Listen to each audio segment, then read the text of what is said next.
Sir నా పేరు Bhumeshwar, Andhra Prabha sir. Sir Andhra Prabha Bhumesh sir.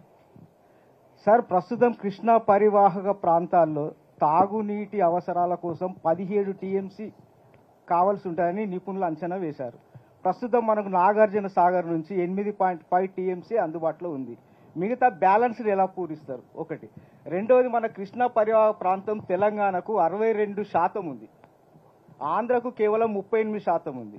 మనకు 298 టీఎంసీలు మాత్రమే మన హక్కు ఉంది, 512 టీఎంసీలు ఆంధ్రకు ఉంది. ఈ బ్యాలెన్స్ను మీరు ఎలా చేస్తారు? భవిష్యత్తులో నీటి కోసం ఎలాంటి ప్రణాళికలను సిద్ధం చేయబోతున్నారు? బోమయ్య గారు, very right question you ask me. I really appreciate you. మన రాష్ట్రం తెచ్చుకుందే నీళ్ల వాటా కోసం. 10 ఏళ్ళు రాష్ట్రం ఏర్పడిన తర్వాత ఎవడైనా ముందు ఈ నదిలో నా వాటా ఏంటో తేల్చుందని అడుగుతారు. కృష్ణా నదిలో వాటాని అడిగారు అసలు? 10 years ఎందుకు మీరు వాటా గురించి తేల్చలేదు? పోయామని అడిగారంటే అది అడగలేదు.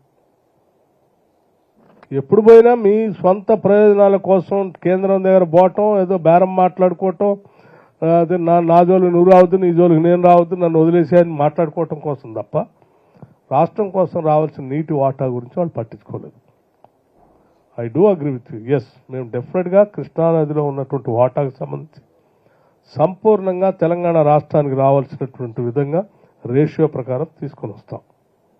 దానికోసం పూర్తిగా ఫైట్ చేయడానికి మా నీటిపారుదల శాఖ మార్చులు ఉత్తమ్ కుమార్ రెడ్డి గారు సంపూర్ణంగా స్టడీ చేస్తూ ఉన్నారు.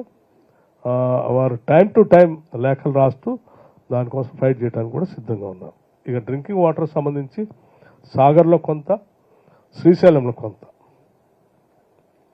మనందరికీ తెలిసిందే, శ్రీశైలం నుంచి మనకి డ్రింకింగ్ వాటర్ హైదరాబాద్ నగరానికి కూడా వస్తాం, అట్లాగే రంగారెడ్డి జిల్లాకి. సో సాగర్లోది, శ్రీశైలంలో ఉన్నటువంటి వాటర్ సంబంధించి ఉన్న వనరుల్ని ప్రాపర్గా మేనేజ్ చేసుకుంటూ వాటర్ మేనేజ్మెంట్తో డ్రింకింగ్ వాటర్ ప్రాబ్లం రాకుండా ఋతుపవనాలు వచ్చేంతవరకు అందించడానికి ప్రాపర్గా ప్లాన్ చేసి ముందుకెళ్తా ఉన్నాం.